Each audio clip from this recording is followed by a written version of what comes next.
పట్టణాభివృద్ధి సంస్థ ఆధ్వర్యంలో ఏర్పాటు చేసిన లేఅవుట్లలో ప్రజలకు అవసరమైన అన్ని వసతులు కల్పించాలని తుడా ఉపాధ్యక్షులు ఎన్ మౌర్య అధికారులకు ఆదేశించారు. తుడా ఆధ్వర్యంలో సూరప్పకసం నగరి వద్ద ఏర్పాటు చేసిన లేఅవుట్లను, నగరి రేణిగుంటలోని పార్కులను శుక్రవారం ఇంజనీరింగ్, ప్లానింగ్ అధికారులతో కలిసి ఉపాధ్యక్షులు పరిశీలించారు.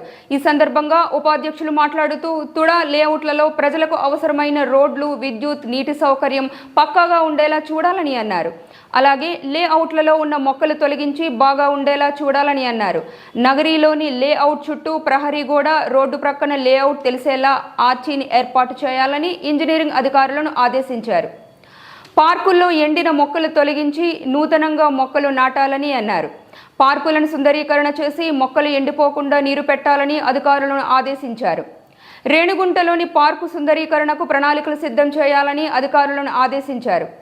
కమిషనర్ వెంట superintendent engineering Krishna Reddy, CPO Devi Kumari, DE Basha, ఉద్యానవన శాఖ అధికారి మాలతి, సర్వేయర్ దేవానంద్ తదితరులు పాల్గొన్నారు.